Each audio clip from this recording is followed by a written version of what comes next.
Hello and welcome to the Apologetics 315 podcast with your hosts Brian Auten and Chad Gross. Join us for conversations and interviews on the topics of apologetics, evangelism, and the Christian worldview. We have to find Ray. I need him here immediately. Well, welcome to the podcast. We've got a great guest for you today. It is Vocab Malone. We're talking to him about apologetics and his book, Street-Level Apologetics. That was a really enjoyable conversation with him, talking about apologetics, evangelism. Any takeaways from today? Yeah, I just really appreciate Vocab's heart to reach people. The bit about contextualizing the gospel was very helpful.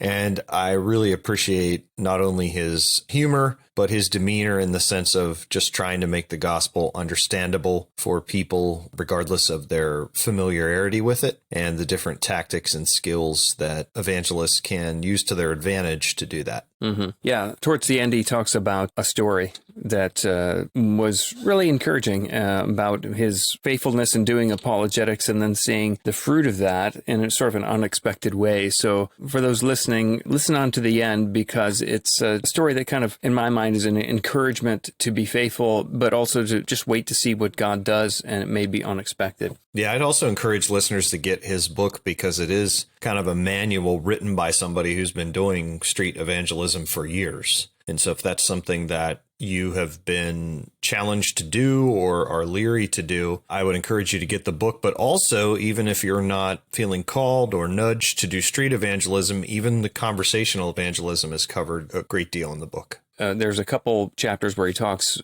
more in depth on topics like a methodology and things like that. But for the most part, anybody who's picking this up is going to have no problem being encouraged, being challenged, and have a really good resource for doing evangelism with apologetics. So let's get ready. Switch me on. Right, Vocab Malone, welcome to the show. Thank you for having me, Brian. I would say welcome back because you were with me long ago and 10 years or more ago, and back when you were apologetics blogging, and there's so much that's happened since then. Glad to have you on because you've released a new book called Street-Level Apologetics, Passion for the City, Clarity for the People. So we'll talk a little bit about that today. For those who might not be familiar with Vocab Malone, what's your elevator pitch, 30-second, like, hey, who's Vocab Malone? Where did you come from? They might know that you're in apologetics and evangelism. They might think, hey, this is a rap name. Who is this? Well, that is my background, Christian hip-hop and slam poetry. And that was me expressing the gospel in a culturally relevant way, but I mean, I did it because I love Jesus and I loved hip hop culture, so it's kind of simple. Same thing with this book. I love Jesus and I love the city, so there we go. But as far as my background, yeah, Christian hip hop, and then and while I was doing that, I would be doing different types of evangelism, a lot of street evangelism. And as I went on, apologetics became more and more important, more and more vital, and really marrying the two of street apologetics, evangelism with apologetics, street apologetics. Eventually, that's how this book came out. I said, I think I've got a lot of experience and time doing this. Maybe I should tell people about it. And in the meantime, you run into all kinds of people with all kinds of worldviews, from Muslims to Jehovah's Witnesses to Mormons to Muslims, and now with me, especially lately, Hebrew Israelites. And so the groups I dealt with were groups I was meeting in real life. So, and that's what I used to blog about back in the day. So it all ties in, and I'm glad to hang out with you again, Brian. Yeah. So I was curious. First of all, I was introduced to you through the Islamize Me video series. Hilarious, by the way. I'm glad someone thinks so. Yeah, well, I know, but I thought it was a great reductio ad absurdum. Man, it was so funny. I remember when those were coming out, I couldn't wait for the next video to drop. The backpack song would be stuck in my head throughout the day. Backpack, magic backpack. I'll never forget that. But my question is, does your family call you Vocab Malone? What's with that name? Because the reason I'm asking is because my daughter and my wife both asked me separately, who are you interviewing today? And I said, we're interviewing an evangelist, and I didn't give them, great detail. And I said, his name's Vocab Malone. And they both separately, in separate conversations, said, is that his real name? So I just wanted to throw that out there. And most friends, yes, call me Vocab. Most family doesn't. I mean, that's family, that's different. But it's not like they don't know, of course. Yeah, but so Sure. basically most friends, vocab. Most family, not vocab. All right. Yeah, I mean, that's not my name I was born with, but I've had that name online and in hip hop and then everywhere for so long. It's just like pretty much second nature, you know? Right. Yeah. Right. Oh, backpack, magic backpack. I'm the Oh my gosh, there it is. Wow, he's got a voice changer. He's got a voice changer right there. Hey, that's amazing. That was great. Another day in the studio. Oh man. Wow. Oh, that was great. Well, I want to ask a question regarding evangelism and apologetics. For me, apologetics was sort of like unnecessary when I was growing up because I'm like, well, you know, it's true and pretty obvious. That was my perspective growing up, and how times have changed. And then, well, later for me, you know, evangelism taught me that, oh, I need something more help to show that this is true, not just try to convince people to pray a prayer or something like that. So in your experience, did one come before the other, so to speak? Well, I was exposed to lifestyle evangelism really young. I was blessed to grow up in a Christian household, and my folks were primarily Pentecostal. And so, you know, the Pentecostals I knew and grew up around loved to tell people about Jesus. Like it was just like part of their world, part of their life. You know, it was normal to them. And so I saw a lot of stuff, and that was just what I saw, just part of being a Christian as far as that. But that was always intimidating. I was, you know, being younger, I didn't know if I was into that. You know, I'm just saying, so I was exposed to it. I saw some of it. I write a little bit about some of that in this book about how it's kind of frightening and just like, whoa. But I got to at least see that, not really just expectation, just like that habit, very young and all the way up. Then in my own walk, on my own journey, I really started to say, well, if I'm going to dedicate my life 100% to Jesus, I need to make sure this is true.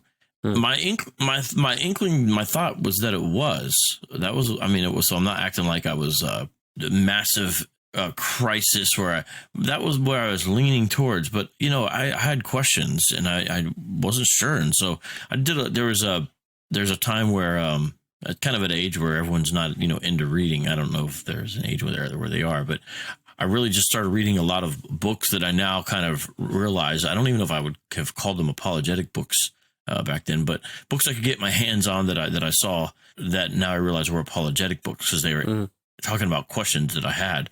And so as I was going through those and looking at it, and then studying what the scripture said, and then checking up the things that the books wrote about, I came out on the other side, so to speak, very confident in my faith and very certain, and also a lot more excited because I said, well, this is really true. I should really tell people about this. And so it actually, my apologetic excursions led me to want to share the gospel more. And so then when I did, I realized it wasn't just like, you know, you just say what you say and then people say, okay, they have questions, they have objections. You kind of like realize that very soon, you know, even if you're saying, yeah, but there's a fact, check this out. Right. And so then I would go back. And so it became a circle. So my own questions led me into apologetics, which led me into evangelism, and evangelism led me back to apologetics. And then I would go back out. And when I say go back out, I don't always necessarily mean in a street situation, you know, a person in my neighborhood that I'm talking to that's a neighborhood friend or something like that at that stage. So it was really just tie it in, and right there. It's not at a young age. I didn't necessarily see a bunch of people utilizing apologetics and evangelism. That they're just more knew they loved Jesus, wanted to share him. But I was around what I realize now were like more balanced Pentecostals. These weren't word of faith people and stuff like that. They were people who were interested in that kind of stuff. A lot of them have come out of the Jesus movement. And so they were familiar, like Josh McDowell and stuff like that. So they go, yeah, if you're into that stuff, check out this guy. You know, it's kind of like that thing. So these were Pentecostals who were open to apologetics, even if it wasn't their main thing. And so the people that I would ask questions, they would say, yeah, check out this, check out this. Yeah. So I was blessed to do that. And it just became a cycle, and it still is a cycle, you know, it's still that cycle still perpetuates itself to this day. Evangelism, apologetics, evangelism. Yeah. Sometimes we hear this word contextualization. Some people freak out about that. Like, wait a minute, what do you mean? Are you compromising the gospel? And, the gospel is always going to be presented in some sort of cultural context. So in your book, part of the thing you would do address is contextualizing the gospel to the culture. And I wonder how we go about that and how it relates to what you'd call maybe urban apologetics. Yeah, the original title of this book, Brian, it's now called Street-Level Apologetics, as you mentioned. The original title, though, was Apologetics in Context. Later on, I felt like it could sound academic. I didn't think it was as good when I started looking at it. But that was the original title because it's like, all right, we're going to talk about, how to contextualize apologetics, how to put it where you're at type of thing. And so I talk a little bit about more theory stuff just briefly about as far as contextualization, but I really just kind of get into the practical stuff as far as here's what it looks like in the city. So I do have a glossary in the back and I define contextualization, and I put it this way: contextualization, a process of translating in some way or another the message of the gospel into a form understood by a specific people in a specific group, culture, locale, or environment. And so the idea of contextualization in regards to the gospel is essentially making the gospel able to be understood by who you're talking to and where you're talking, basically. And so that is what it is. So I've always thought of apologetics as not just a rational defense of Christianity, but also an explanation of it. Yeah. And so I think that it really goes hand in hand. And then when you talk about urban apologetics, along the lines of this is a subset of Christian apologetics that defends the gospel more along the lines of specific errors that are prominent in an urban or a city context. And so an urban apologist is someone who defends the gospel against doctrines prominent in those environments. And so there's a lot of overlap. Jesus Christ rose from the dead, and that still needs to be talked about, right? And the fact is, every person's a sinner. So there's clearly overlap when you talk about all that. But then, there's some things that are distinctive. The whole Kemet stuff, like going back to Egypt, is a place of spiritual and intellectual and cultural, like a fountainhead for everything. That is not very prominent, I don't think, in large suburban communities. But if you go on a historically black campus in the United States, there's going to be a Kemet section. There's people who into that. If you look places on the internet, there's the whole Kemetic, and I've debated a lot of these guys, that kind of idea. And so then that becomes antithetical to the gospel, because it's like, you guys kind of made up this whole thing about Kemet enslaving Israelites, and also you didn't get our practices and our gods right, and stuff like that, and so it becomes a different thing. That's not standard. And some of these guys get pretty far off. Some of them will have, now they've backed away from this, but there's one guy for a while who said he believed he was a reincarnated pharaoh. Now that's sort of the extreme edge of Kemet. But my point is, that's not very prominent in most mainstream apologetics, but we still got to deal with it. Yeah. Because those things are there and prevalent and real. And so just understanding, okay, where am I? Who am I talking to? What's going on? And a big part of that is asking questions to try to understand. And I talk about that a lot in the book too, as you guys well know, the question asking aspect of apologetics. Mm-hmm. One of the aspects that you talk about, Vocab, is, be ready to critique other worldviews. Assume your own worldview and its consistency, but critique other worldviews in a way that shows that they fail on their own merits. So maybe you could unpack that aspect of doing evangelism, why that's important. Yeah. Would it be okay? This is when people ask this question, this is one of the times where I say, is it okay if I read from page 80? No, go for it. Read from page 80, Apologetics in Contrast. Yeah. And here's what I say. My general theological stance is in the vein of the Reformed or Calvinistic traditions similar to Wayne Grudem, Doug Powell, or Pastor Anthony Carter. Regarding apologetic methodology, I agree with the method of Dr. Cornelius Van Til concerning the challenge of other worldviews, whether they be theistic or non-theistic. Apologists must not let unbelievers of any stripe assume realities at odds with their own worldview. Consequently, we must become adept at running internal critiques of opposing systems.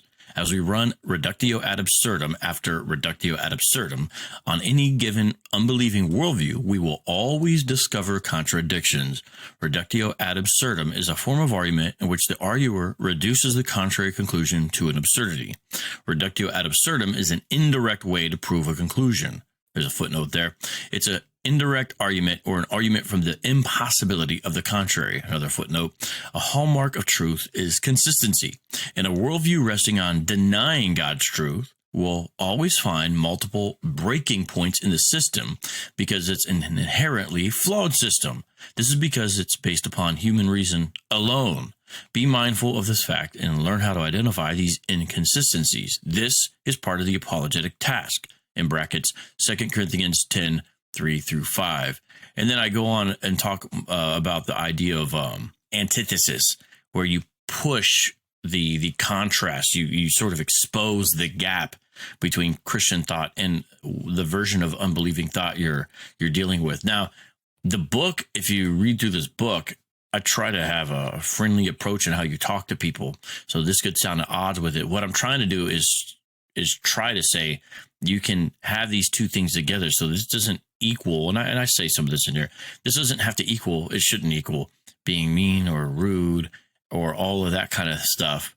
I think there's a way to ask questions and be honest and sincere. Meanwhile, this is your foundation. And the reason is because I do believe it's the biblical approach. I mean, what does 2 Corinthians 10, 3 through 5 say? You know, for though we walk in the flesh, we are not waging war according to the flesh. And I think that's helpful right away. So this is not a carnal thing. This is, I'm not saying it takes it out of the human realm. Obviously, this is all very human, but we understand what's really going on behind what we're doing and behind reality in a way. For the weapons of our warfare. So notice that assumes we are in warfare and that we have weapons. But what kind are they?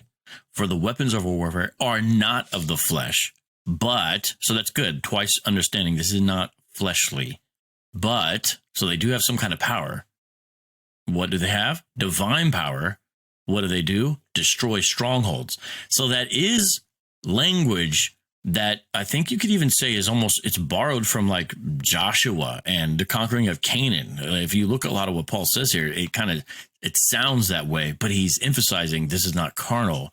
This is not physical. This is something different. Well, what are we destroying then?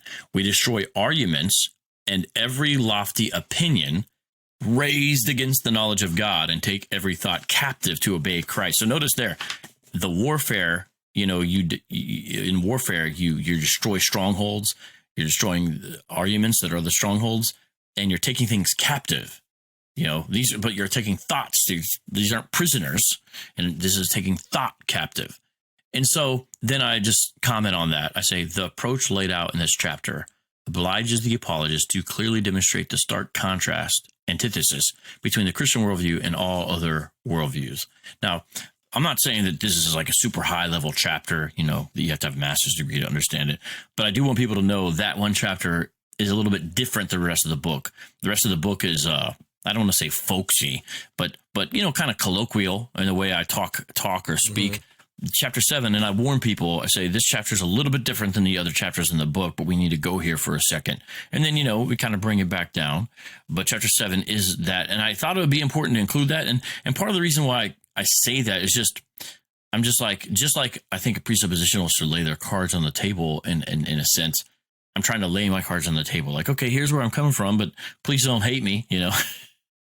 Type of thing. And I'm just trying to be honest and hopefully we can have some good conversation with it like we are now. Speaking of, you know, the different styles you take in the different chapters, one of the ones I like is chapter 13, where you talk about theology in evangelism, and you lay out a real conversational tone, sort of breaking down theological language to make it accessible, understandable for someone's never heard something. Like, you know, if you talk to someone on the street, they might not know what redemption means, or what do you mean justification or salvation, so you break down each one of these sorts of different terms in a way that makes it like, oh, okay, this makes sense. Use illustrations and stuff like that.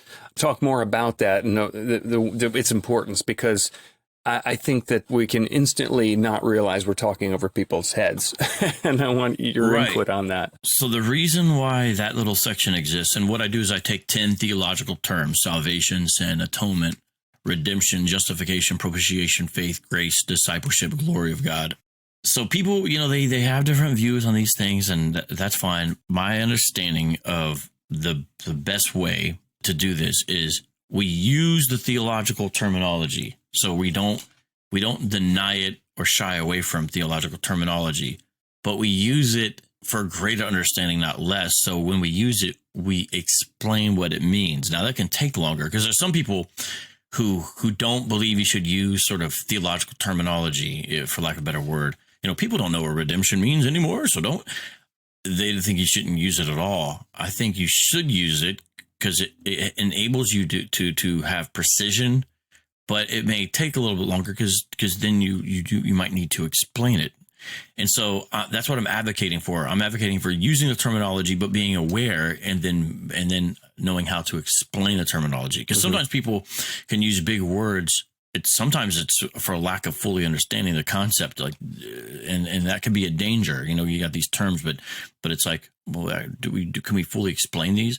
And I heard one guy say, if you can't explain it to a fifth grader, you don't really understand it in regards to any concept. And I think there's some truth to that. So that's what I'm trying to do, is just say, here's some example of ways to talk about these terms. Now, some people will say, well, even your explanations have some theological terminology in them, so you could do further explanation there.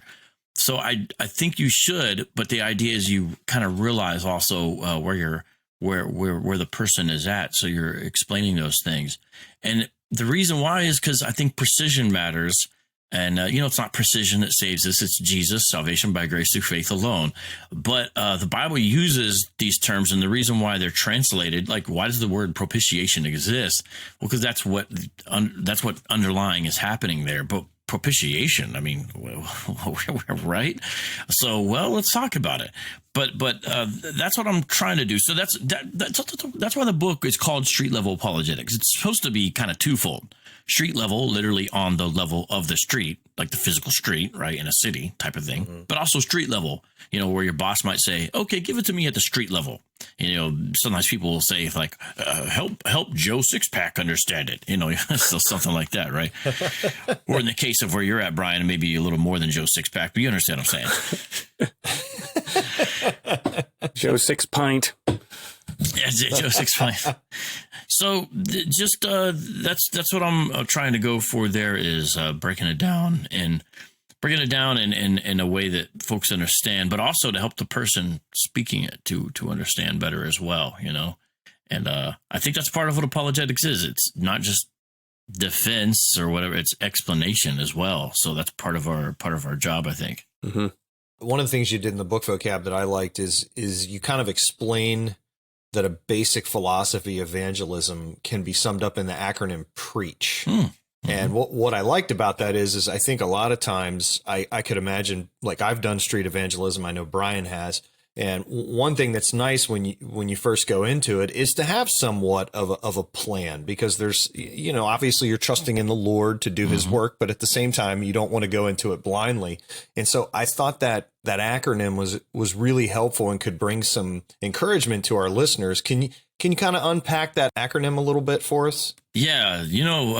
I had someone say, where'd you get that from? I mean, like, did I get it from somewhere? That is something I actually came up with in seminary. I forgot what paper we were doing or what it was.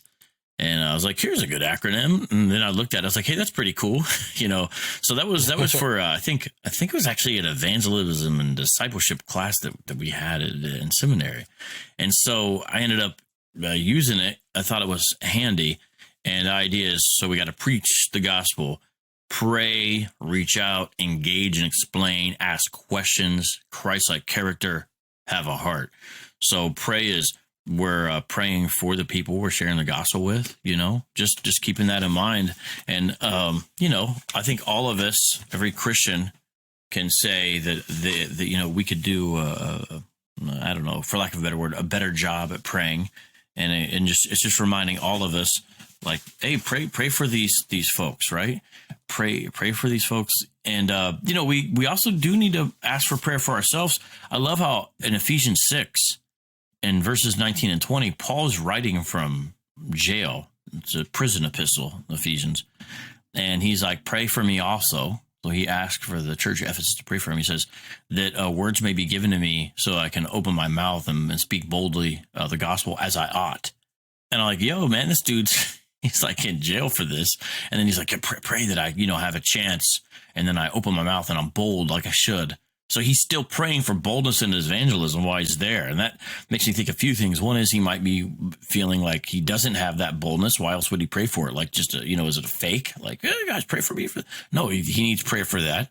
And then even while he's in that situation, he's still praying for that. That's wonderful. So praying for other Christians, like God, help that person to be able to speak how they should, help us, and also mainly though, for the other folks that you're talking to. And Paul tells Timothy, hey, pray for, basically all men everywhere. He says kings, rulers, right? And so that's a key part of it. I think that really helps us because it's so easy to do us versus them. And some groups are more hostile than others. It's true that there's some of the Mormon apologists online who can get pretty aggressive, but generally speaking, dealing with Mormons in these kinds of situations, you can have a lot of pleasant experiences speaking with them about the gospel. It can be saddening and stuff, but you can have a lot of pleasant kind of human interaction. Some groups tend to be different. It can be different. And so that prayer aspect really helps ground you and ground things. Reach out is the idea, you got to go do it. Maybe it's online, we're in a COVID lockdown or something like that. Maybe it is in the street. I don't know where folks live. Everyone lives somewhere different, but there's ways you can reach out. And I think planning really goes into that. Like, yes, there's the natural times, but it does help if you say, okay, I'm gonna do this. Okay, it's just that's the purposeful intention as far as saying, how do I share the gospel in the context I've been given? Engage and explain. And that's just simply kind of what we've been talking about the whole time of the explanation there. And engaging has to do with, it's not just a proclamation. Now, I believe proclamation is part of it, like I just said, Ephesians 6, 19, 20. But there's a lot going on. Remember, Paul proclaimed in the synagogues, but then he also rented out a hall. What was it, Tyrannus or whatever? Mm-hmm. And he's taking questions and talking to people there. And that also relates to the next one, ask questions.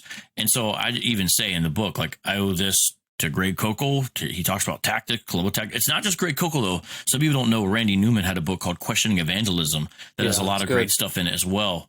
And I think it might have even been first, but I try to promote both of them and that about the idea of asking questions as we engage and just how important that is. And it's something we always got to remind ourselves because I think it goes against all of our natural impulses, no matter how long we've been doing it. And I think if we just remember, I need to ask questions. I need to ask questions and listen. Ask questions, ask questions, ask questions. Yeah, because we want to talk. Yeah, right. It's easy. I mean, if they could just hear this speech, if I could just talk to them. Right. Christ-like character, and that's a tricky one. So, just because I'm saying it doesn't mean I think like I've got to unlock that.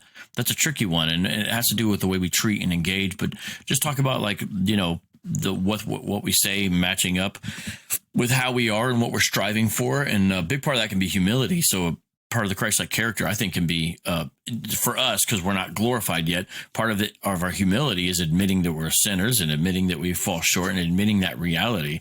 It's a very, very true thing. So, sometimes people will be like, "Oh, how do those crazy people believe that?" Say it's talking about some group, and I'll say, "Look, put yourself in the position. What if you have a religion, for example, like in Islam?" where there's a seriousness of sin that is presented. It's not exactly the form all the way, but there's a seriousness of these errors that we make. Maybe I'll put it in Islamic terms. They matter, and Allah is a God who has wrath and is ready to punish them. Right? Like you kind of have those elements present, but then you don't have a mediator. There's no mediator. That creates it can create a cognitive pressure. And so kind of realizing, so then maybe that's why you would believe XYZ or do XYZ, because you have elements of the gospel without the gospel in a sense. Now, I'm saying that's one way to understand what's going on in Islamic theology. So I think that helps people understand, okay, maybe that's why you would do X, Y, Z. You know, for example, a jihadi, like that's why you could see someone who's, say, a doctor who's still engaging in jihadi acts. Well, there's a reason why. And then and then have a heart, and that relates to that too. And that's just pushing the compassion. Now, it's tricky because there are different contexts. And so for me, I do think a personal one-on-one context is not identical to the internet, but I think there's ways you can do it on the internet. And for me, even with in the internet, I think there's different contexts. Making a YouTube video is not exactly identical to a one-on-one conversation with someone in your inbox. So I do think there's contextual things, and it can be tricky. There's a lot of navigation there, but that's what I'm trying to go with Preach the Gospel. And if you order the book from my website, vocabmalone.com, you'll get a signed copy of the book. It's the only way to do it, with a free bookmark. I know that this is audio only, but I'm holding it for you guys to see. Made a nice little bookmark with a QR and all that. And you can get this and put it inside the book, but it's only if you get it on the website. And it's got the Preach acronym on it. Yes, that's why I showed it in that part, because it's got the Preach acronym right there. One of the things I noticed in the book is that you take a presuppositional approach to apologetics. Can you explain to our listeners kind of what that is and why you prefer that method? Yeah, so I talk about it, especially in chapter 7. I talk about presuppositional apologetics in chapter 7, and I knew if I was going to be more precise, I probably should have titled it Apologetic Methods, but I called it Apologetic Styles. That's not exactly precise, because I'm trying to keep the book practical, and then I'm explaining these things along the way, and I did put it in air quotes. Sure. Air quotes there, well, real quotes in the book, but I try to present a friendly and user-friendly version of presuppositionalism, almost a version that a lot of Christians, even if they aren't into presuppositionalism or anything like that, hopefully would not have a problem with or could adopt aspects of it, because they'd say, okay, so that's what I try to do. And so for me, it's just this kind of like very foundational element and very foundational aspect of what I like about presuppositionalism, why I think it's helpful and theologically sound, is because it says, okay, we recognize what our foundation is, and we go from there. And so I just feel like it's the best place to start from. Now, each conversation and engagement looks different. You know, we're not trying to do a paint by the numbers thing, but it's just the recognition of, okay, this is what it is. The cards are on the table. Our end goal, since we know our end goal is to have a person recognize who Jesus Christ is, recognize they're a sinner, recognize those things, we'll just go towards that end goal. We're not going to do some of the step methods that people do. Now, within presuppositionalism, there's still steps, because you're not always talking about one topic. I just mentioned, Kemet. And so you're talking about issues and details. So I like to try to think of doing presuppositional apologetics. That's your context, your framework, but then you're presenting evidence and you're having dialogue and discussion within that context. And so this is more Framian, and he says he believes presuppositionalism is really a sort of a attitude or an attitude or matter of the heart in a way. And he thinks that really a lot of Christians ultimately are presuppositional sort of in their heart. Because that's why we're doing what we do. We love the Lord, and we're trying to get the person there. And I agree with that. So this is a more kind of friendly, broad version of presuppositionalism. But why? I believe it's biblical. And if you go back to the beginning of the book, it says the pit bull state of mind. The pit bull state of mind is essentially what I believe that attitude of the heart is, which is first and foremost, I'm gripped on to Jesus and the gospel about him, and I don't let go of that no matter what. So that means that's my focus in the conversation, but also in my own heart. And so that's why we can have confidence. We're not afraid of any objection, because truth can't defeat truth. And so we're following 1 Peter 3:15 there, which is sanctify the Lord in your heart. That's that first part. And so to me, presuppositionalism does that, and I'm trying to do a less cartoony version than sometimes I see, not like I have the answer or the version. So hopefully people find it amenable. Yeah, that's really helpful. I wanted to ask you, so I would describe myself more in the classical camp, but have always found presuppositional apologetics attractive, especially because I'm such a fan of the argument from reason. And a lot of times when that argument is framed, it sounds a lot like presuppositional apologetics, even if the person wouldn't describe themselves as that. One of the things I put, and I wanted to throw this at you just to see what you thought on, I don't know if it was on Facebook, Twitter, somewhere on social media a while back, I put really giving presuppositional apologetics fresh thought or something along the lines of that, or giving fresh consideration. And there were a number of Christians who came at me for that. They weren't real thrilled with that. But one of them said that if presuppositional apologetics is the biblical way to do apologetics, then why don't we see Jesus or Paul or the disciples using presuppositional apologetics? And so I was curious as to what you thought about that. As somebody who subscribes to that view, I thought you'd be a perfect person to ask.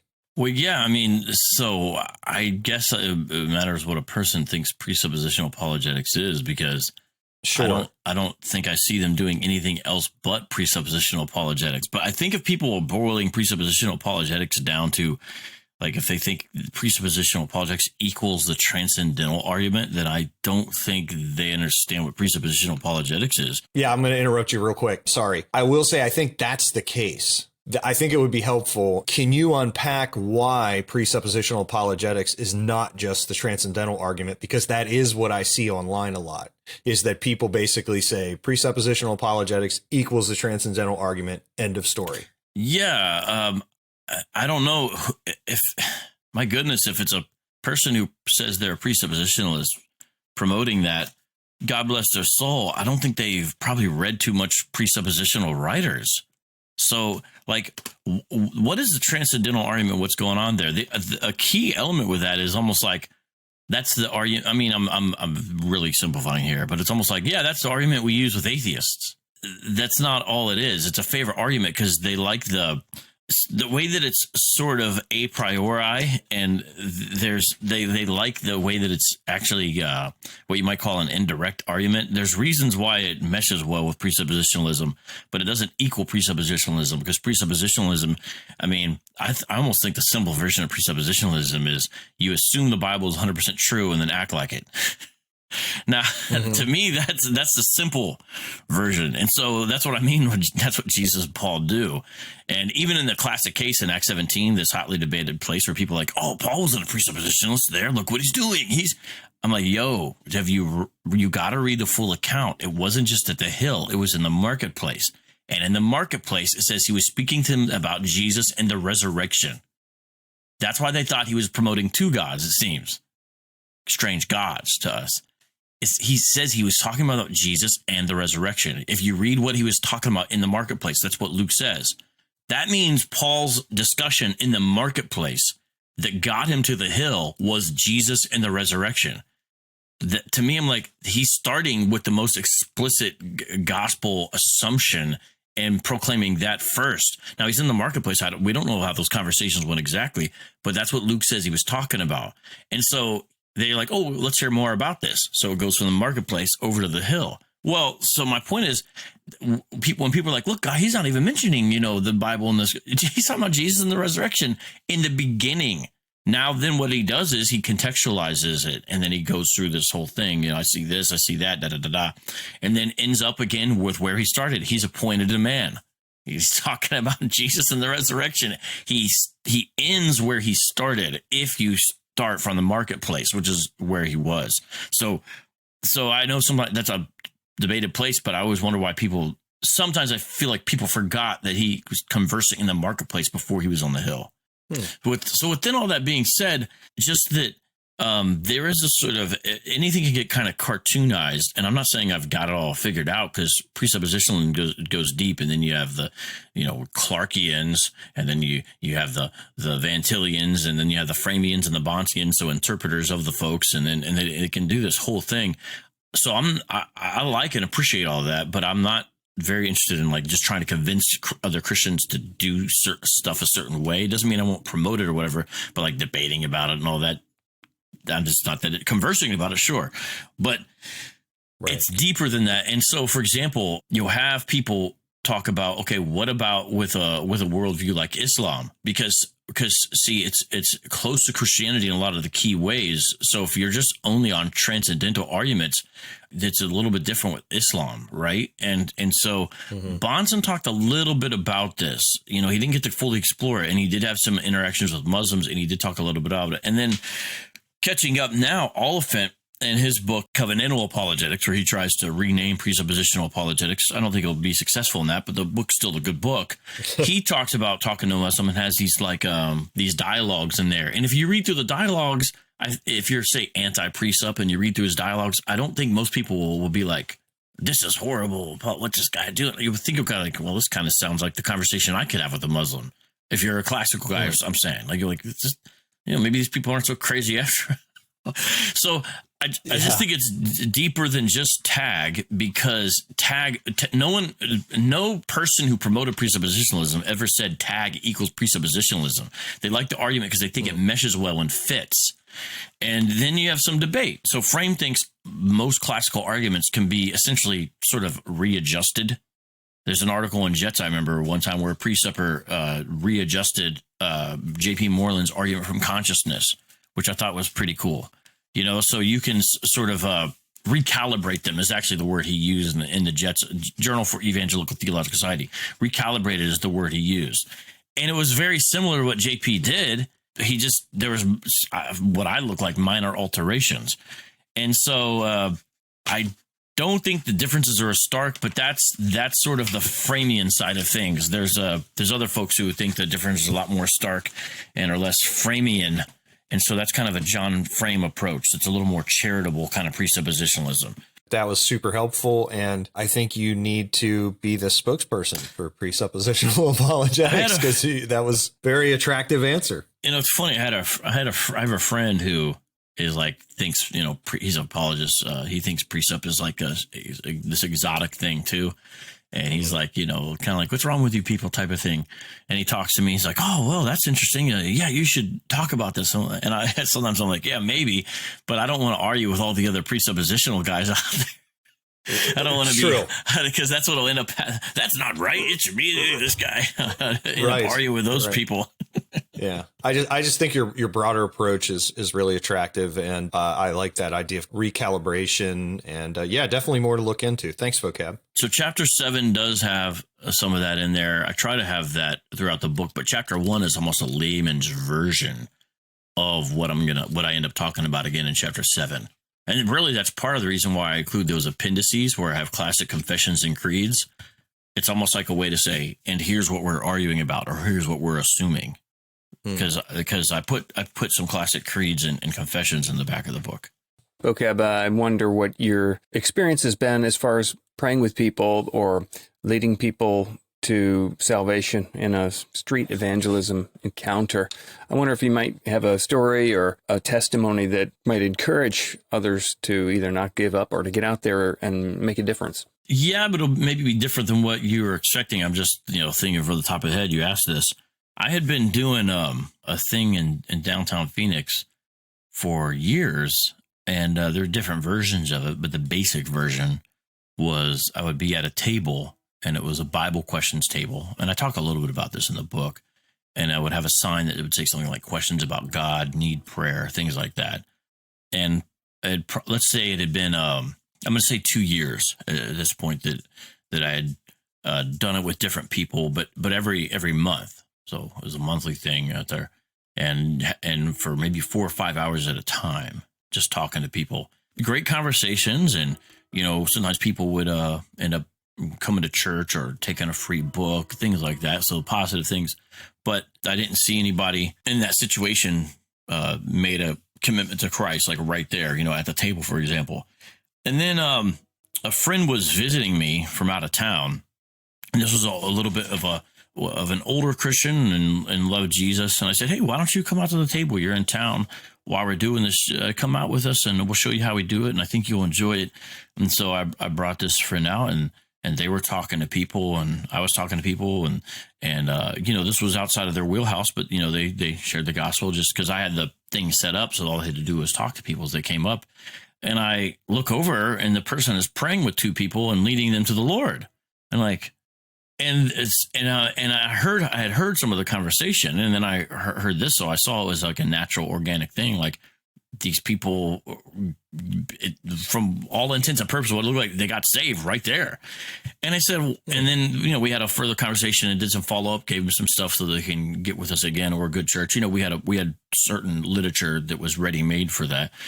And I just thought it was funny because I was like, I've been out here 2 years and I've had great conversations, but I haven't had that happen. And then, I come and bring you, and then I heard your conversation while I was talking to some other people, and then in the downtime, and then these folks right there are saved. And that was an awesome thing. So the reason why I share that story is I had been doing this, and then they came out. Now, this is something they weren't planning on doing. They don't do this where they live, this exact thing. But the setup was there, and they walked into it. And next thing you know, 2 people are led to the Lord right there, right? And we still talk about this when I talk to that person today. I'm like, remember the time you came and visited in Phoenix? And by the end of remember those 2? And they were both like college students. They were young college students, because that's a lot of the majority of the people they're talking to. I was like, you remember that? and it was a cool thing. And I remember that. And so I guess my point is that we don't really know what's going to happen when or how it works. So, I had the setup and the regular thing, but that enabled that person to plug right into it. And then people were saved because of that. My short version of that is just be faithful and see what happens. Yeah. That was a beautiful thing. And that just always reminds me of, you don't know how it's going to happen or go down or how the Lord's going to, you just don't know all that. Just be faithful and see what happens. And that was a really, really cool thing for an example. So God is faithful, and he'll do it how he wants. Yeah. We'll just be faithful in the meantime, hopefully. Well, that's definitely encouraging. And that was a literal street situation. That's like on the downtown street. When I talk about street apologetics, that's where it was. But yeah. Well, it's been a great conversation. And as we wrap up, I wonder if you could just point people to where they would find any and all of your resources or material online. We'll point them to those things in the show notes and a link to your book, of course. Talk a bit about what they might find if they look you up online, where they can do that. Sure. I mean, these days people call me a YouTuber, because I was doing radio for years. Before that, I was doing blogging for years. As you know, Brian, that's how we met. These days, I guess it's a YouTuber, because at one point I realized I'm paying the radio station. I go on YouTube and I'm not paying them. And if I get a super chat, I'm actually, maybe I'll go on YouTube instead. I mean, that's not exactly how it happened, but you kind of realize social media's opportunities versus traditional media. So I'm on YouTube prominently, do a lot of live streaming. So it's more of a community building thing, because not everybody wants to hang out with me for an hour and a half, but some people do. We have these conversations about important apologetic issues and guests and talking to the live chat and that kind of thing. But I also do produced videos where we're like, okay, here's this video we're putting out, et cetera, right? So different things going on with that. But youtube.com/Vocab Malone. I'm on other social media, but YouTube is the main place where things like that are happening regularly. It's kind of like a hub. And then recently revamped the website, because I put items in the store and updated a little bit, although there are some archive stuff. So if you go on vocabmalone.com, there's links to like my old music, for example. You can find, and everything's up to date, because I went through and got rid of all the dead links and that kind of thing.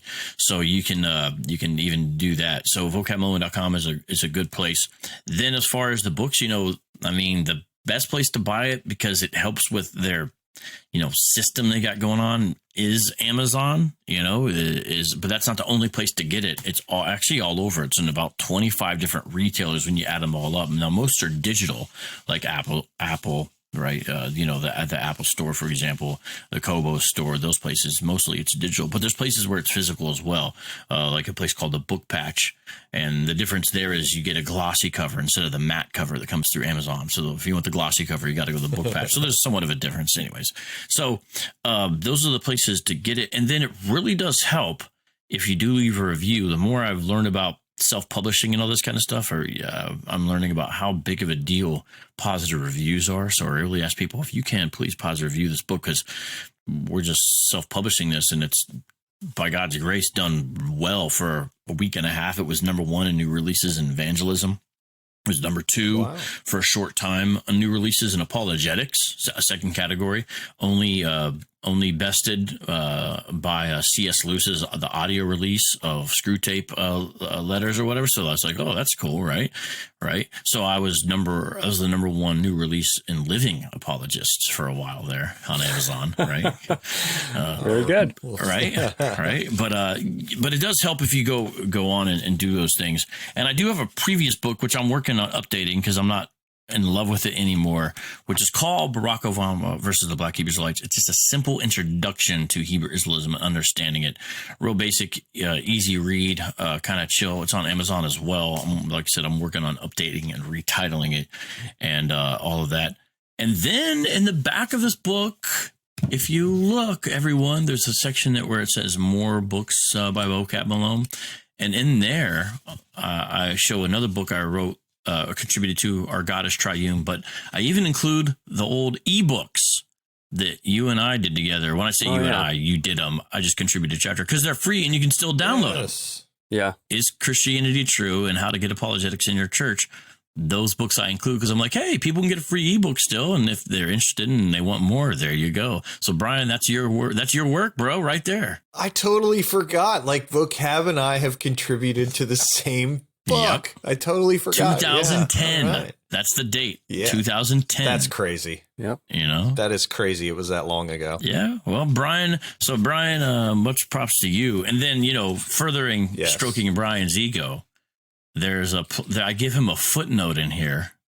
And I give him props and say that, he was like encouraging and stuff like that. And then he was a nice guy. And that some of the chapter that I used, it's in chapter 5, by the way, Apologetics in Scripture. I believe that's the chapter. Yeah.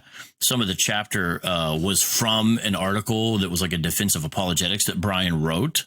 Hey, what you didn't tell people is all the coaching I gave you on your rap skills and music. Yeah. Yeah, you talked to me. You told me how to rap with an Irish brogue.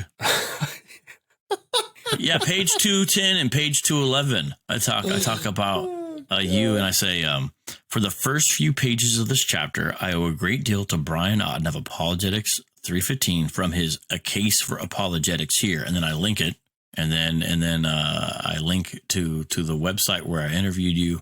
And you interviewed me and all that stuff because I said, yeah, that was a good article. I can use that, right? And so you'll probably recognize some of it. You heard it, folks. Here's all the cool places you can get Vocab stuff. Please check out his YouTube channel. We'll link to those in the show notes. And thanks so much for coming back on, Vocab. And I hope this book continues to influence people and help people. Yes, sir. Thanks for listening to the podcast. If you have a question you'd like us to address or just a message for us, feedback, good or bad, you can either email us at podcast@apologetics315.com or leave a voice message for us using SpeakPipe. Just go to speakpipe.com/apologetics315 to leave us a message. And remember, if you include a Ghostbusters quote in your question, we guarantee that we'll read it on the podcast. We also ensure up to 50% better quality answers. Also, if you've enjoyed today's podcast, please leave a review in iTunes or the podcast platform of your choice. And please share this episode with a friend if you found it useful. Remember, you can find lots of apologetics resources at apologetics315.com, along with show notes for today's episode. Find Chad's apologetic stuff over at Truthbomb Apologetics. That's truthbomb.blogspot.com. This has been Brian Auten and Chad Gross for the Apologetics 315 podcast, and thanks for listening.